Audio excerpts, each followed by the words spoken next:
So it's not a choice. It's something that comes every month by the clock, and you have to be able to manage it.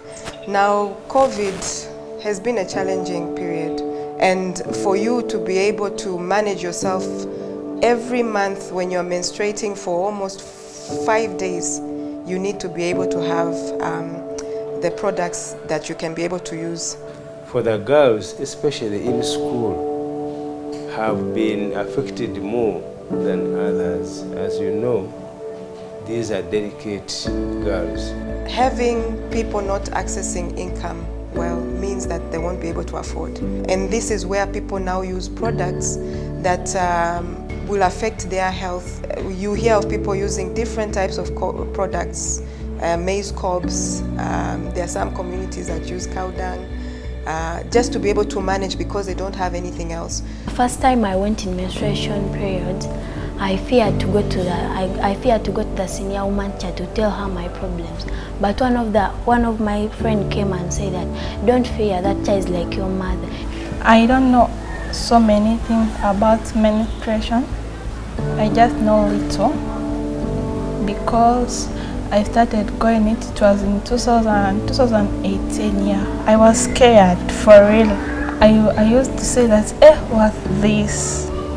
Am I pregnant or what? And then because by then I didn't know anything about menstruation, I got a tissue and put it because my mom used to tell me about the menstruation. And the fearness of menstruation period some girls have when they see blood coming out of them. So what I will advise the girls to do, we have the senior woman, the head girl, and some female teachers are here. They can go to them and ask them for help. However, as a ministry, of course, we had to intervene because we never wanted to lose a generation, because if we just kept quiet, many of them would have become pregnant, and that would be the end of the education cycle. The most acute challenge is the poverty in homes, whereby the parents cannot manage to provide. The ministry, using the through the gender unit, is reaching out to the girls, reaching out to the different stakeholders, because when you address the girl alone, you may not really address the problem. Boys in school have to support girls in their menstruation period. They should not laugh at the girls if they're in their menstruation period, but instead support them by helping the girls meet the senior woman, and also by encouraging that the girl doesn't have any fear in mind, to be open-minded also. We are also making provisions to help these little girls have the pads. I wouldn't say government is providing pads, but what we are doing here is providing the emergency pads. First of all, they did the training of how we can use local materials to make reusable pads or sanitary pads.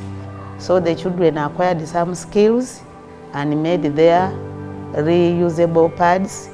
They did not only stop on training them how to make, they also went ahead to teach them how to use and maintain them clean. So we have partners who are supporting the ministry, who are supporting us, on top of what the government is putting in. Menstrual hygiene management is going to be solved by a number of stakeholders. It's a multifaceted solution that needs different stakeholders to come on board. And for us, we've done quite a bit of work around washing schools. These are toilets that are equipped with the ability to ensure that the girl child can have at least an environment whereby they can properly take care of themselves. They can go in, have a shower if they need to, maybe wash a few things if they have to. So the girl should have that kind of information, should be armed with the skills to be able to manage this kind of unique situation. Do you know why menstrual hygiene management is celebrated on the 28th of May? The menstrual cycle for a woman has an average days of 28 days. And that is why we have the 28th of May. When a girl child starts having their period, the average number of days that they will be having the period is 5. And that is why May was chosen, because it's the 5th month of the year. So 5 in terms of the days that they are having the actual period.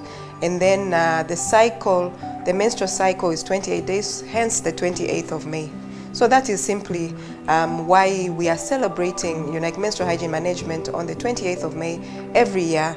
And this is really to be able to raise the awareness around menstrual hygiene management. So I hope that you are aware about this, and you'll be able to continue celebrating the 28th of May with us every year. And no, it was not just a day that was picked randomly, but it was a day that has significance in terms of the cycle and the whole concept of menstrual hygiene management.